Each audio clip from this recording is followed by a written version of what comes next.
First of all, Eicca, how are you? I'm quite okay. Okay. Having a flu for the week 9 is starting, but besides that, I'm okay.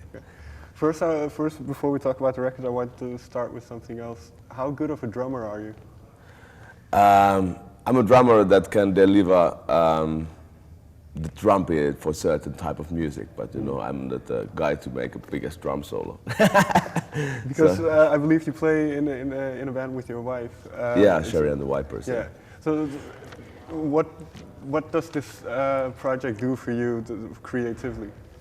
I love to do it because as a drummer, you know, as a cellist, I don't have a pressure. I don't mean that, but you know, as a drummer, I feel like it's like going back to the roots. You know, just having a band of 4 people, just one technician with us. You know, loading the van, you know, setting up everything by yourself, going to small clubs, small pubs, bars.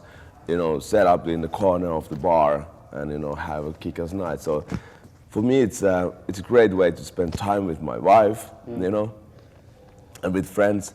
What could be better? Like you know, having a little road trip somewhere in Finland, and you know, to play rock and roll, have some beers, and you know, just kick some ass. And I think for me, it's fun, and also when I write music for Sherry and Vipers, it's a little bit different. There's no pressure.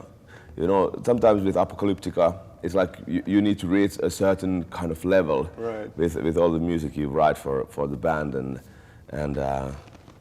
it's also when you write for guitars and bass. You know, it's a different freedom. I don't need to take care of the arrangemental side and nothing like you know how it's gonna be produced. I just throw out the riffs, and you know, the guitar player, he's like just you know finding his own way to do it, and it's a different, in a way it's a different, but in the other hand, it's all about just, you know, making music and having fun.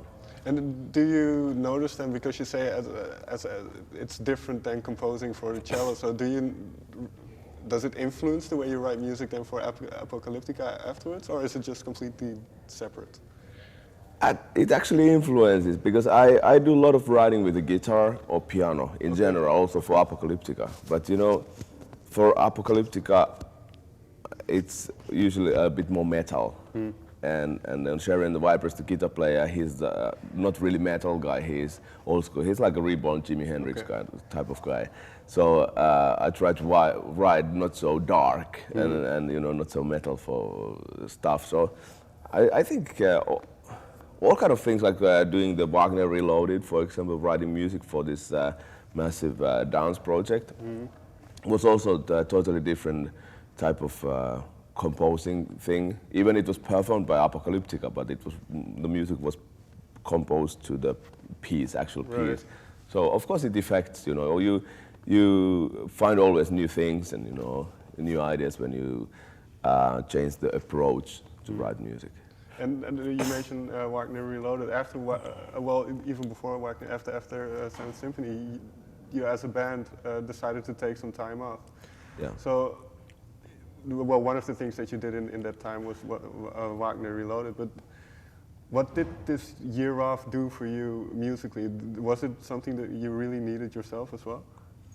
I needed. To be honest, I would have needed it already after Worlds Collide. Okay. I was in the sad mindset personally that I would need a year off because it takes a lot, you know, since the first album, since '96, we've been constantly working, and I've been, especially on the early albums, I was responsible to write all the music and to take care of everything, you know, all the pre-work and all that stuff. So for me, it's been very intense time, and at the same time I have had kids. I have 2 kids, you know, during all the career of Apocalyptica and being living this kind of suitcase life. I just wanted to stay home and to feel, you know, how it feels to be home for 1 year, you know, not traveling. And the original plan was not just to do nothing. But then the Wagner Reloaded came. It was, you know, project that we were finding out when it's going to happen, and it came exactly on the break. Then I thought, okay, it's too exciting project just to skip. So I want to do it, but it was still different that I was able to work from home. Right. And also we did the Sherry and the Vipers record, so my off year was pretty busy because I wrote music for 2 full albums Right. and actually released 2 albums on the off year. But Did you learn anything about yourself in that year? Because you, as you say, you had this suitcase life for the past 15, 17 years. I really enjoyed it, and actually the travel-free time kind of continued for another year. Okay, we did one orchestra tour with Apocalyptica and little things, but it was not really a lot of travel. So I found out that okay, I'm not getting bored at home. I always start different kind of projects. I also built one house on the off year, so. So you got busy. Yeah, for some reason I tend to get busy. 2 albums and 1 house on the off year when I was supposed to do nothing. So that tells something about me. Right. And then, so, how long did it take in that off year to start thinking about Apocalyptica and the new record again? Then? Did you miss it when you were home? No, because I was so busy with projects, and of course, somehow you think about the Apocalyptica project all the time. Somehow you think about it, even you don't work actively on it, but you kind of, you're setting your mind out like, what should it be? What should it be next? And how can we get it, better? And right. how can we get it more exciting? And you make that kind of thoughts all the time, even you are not actively working on it. So I think I didn't write a single song for the Shadowmaker album on the break. So I really started to write, not to think about, but to work on the record after the break. Okay. And what was the first thing you started on then? Did you have a vision in mind of what the album should be like? I had 2 major things that I wanted to find out and try. Something that I was thinking for a long time, and I wrote two of the songs for the album as the first things that one was that I was always thinking that how to make an instrumental, which is because I thought that successful instrumental songs, they are all electronic music, and they are mainly trance. Right. And trance music has a certain kind of aesthetics of themes and things, and I was like, I would like to try to write a song for Apocalyptica with this kind of trance aesthetics. And actually, I wrote Riot Lights.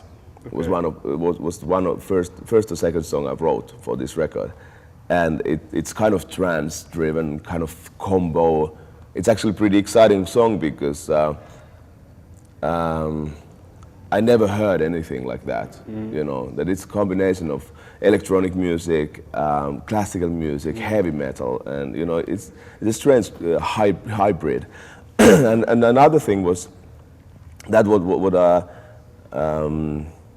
was thinking that didn't work too well on the previous records was like I felt that the vocal Apocalyptica and the instrumental Apocalyptica, they are too separated, and I had the feel that I want to write a song that can be cut down to be a radio single. You need to have a certain length and blah blah blah for the single, but also it could be on the album as a big long epic song, and that was Shadowmaker. Okay. So those were the 2 first songs, and those were the 2 things that I think I have been thinking during the break. That those are the main things that they are disturbing me. That that the vocal and instrumental Apocalyptica, they are too separate, and then also the instrumental Apocalyptica doesn't have the aesthetics of success, like a hit song kind of thing. Right. So that was, for me personally, that was the starting point.